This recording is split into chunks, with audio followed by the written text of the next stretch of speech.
Hi everyone, and welcome to AP Stats. My name is Katie Walsh.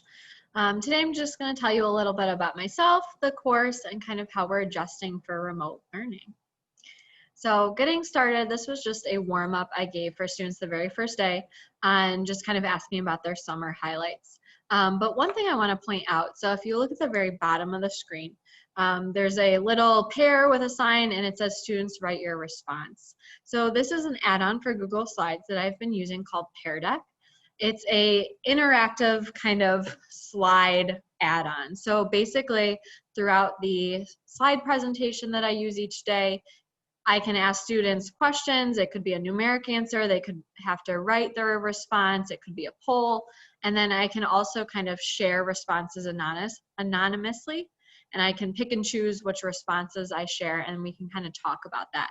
But I think it really keeps students engaged throughout the entire presentation. And then at the very end, when I publish the presentation, it's kind of nice because they get a copy of it into their Google Drive. And that was also, if you're wondering, this is my daughter Emma. She recently got a Cozy Coop this summer, and it's been a big hit with her. So this is just a little bit about me. So this here is my family, my husband Matt and my daughter Emma. She is 18 months. And then we actually have one more on the way due in January, which we're excited about. So this is my 8th year at LT. I went to Illinois State University for my undergrad in math, and then I got my master's in differential instruction at Concordia as well recently. I have been teaching Algebra 2 and AP Stats almost the entire time that I've been here at LT. So this is just kind of a summary of what we're learning this year. I know it looks a little overwhelming, but we start off just kind of displaying and describing categorical and numerical data. That's what we've been focusing on most of first semester so far, and then we'll get into bivariate data. So looking at scatter plots, correlation, linear regression. Around October, November, we'll talk about sampling and experimental design, which typically lines up really nicely with the election. And then we finish first semester off with probability. So kind of some basic probability and then some specific types of probability as well.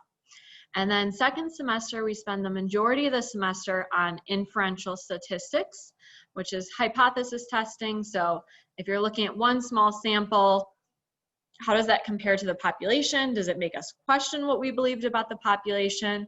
And those types of things. And then we also spend a good amount of time reviewing for the AP exam as well. So just kind of some adjustments we've been making for remote learning. So I already mentioned Pear Deck has been something I've been using most days when we're interacting via Zoom. Everything pretty much will be posted in Canvas. That's kind of students' go-to place in this class. Fathom is a statistical program that students should already have. LT has purchased a 1-year license for all students to download onto their computer. So if you get a chance, ask your student to show you a little bit about Fathom. It's a really neat program. It can help them make graphs, calculate summary statistics really quickly. So it's one of the reasons that we like using it. It's a good introduction program, I feel like, for statistics as well. We're also trying to use College Board a little bit more this year. They have a lot of great resources on College Board as far as prior free response questions and multiple choice questions. And as you know, last spring, all AP exams were remote and via College Board. So we're just trying to get students really used to answering questions on College Board and that whole process. And then some at-home labs. So this one is still in the works, if I'm being honest. Some of the labs that we do throughout the year, we already know that unfortunately we will not be able to do them in a remote setting. However, there are some labs that we think that we can kind of adjust or reinvent in order to do them at home. So if your student comes asking you where the measuring tape is or looking for something strange, it's probably because we're trying to do a lab at home. Just a little bit about my expectations and the structure of the course. So as I try and be honest with students, this is kind of changing. So as we find things that work, we find things that don't work, we're going to be making changes along the way. As of right now, we are relying on the textbook a lot more than we typically would. So my expectation has been students are typically required to do some pre-reading, whether that be a chapter or a part of the chapter in the textbook, and then answer some questions in the chapter as well. This allows them to kind of familiarize themselves with the material, start to kind of understand it, see what they comprehend, what questions they have. And then on Zoom, we focus really on the most important topics. Did you come away with the 3 main ideas that you really needed to? We'll go further in depth on those ideas. And then we also spend time interacting with the material. So students might be in a breakout room discussing a free response question or working on a lab together. Because statistics is very different than a lot of math courses they might have taken in the past. And it really, really helps for them to kind of communicate and talk about these topics together. One thing I do want to mention is I know that reading a textbook has been kind of challenging for some students up until now. And I think it's a skill that they really will need in the future if they plan on going to a 4-year college or university. And I think it's something that we're just kind of getting used to. So this is a really big, important change for this year. LT has changed their grading system for this year so that only summative assessments will count to a student's final grade. So in our class, summative assessments means your tests, your projects, your final exam. A specific list of these assessments are in the syllabus if you want to look at that. So that's one thing I wanted to know. And then with that said, every student will have the opportunity to retake or redo each summative assessment. The only thing with that is in order to be eligible for the retake, they must have completed all homework assignments for that particular unit. So that means all book work, all Canvas assignments, College Board, anything that was assigned for homework throughout that unit must have been completed in order to be eligible for the retake or redo.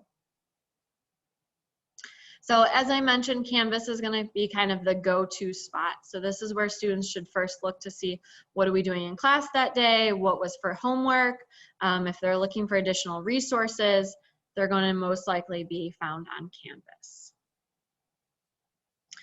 So unfortunately, I don't have a whole lot of time to show you Fathom. If you get a chance, I would ask your students just to kind of explore Fathom, show you around. But it's really neat. So basically, this is just some Lagrange census data we're looking at here.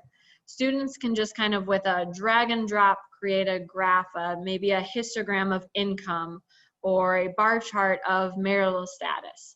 And all of these things are done really quickly, so they're focusing more on analyzing the data rather than actually creating the graphical displays or calculating the summary statistics.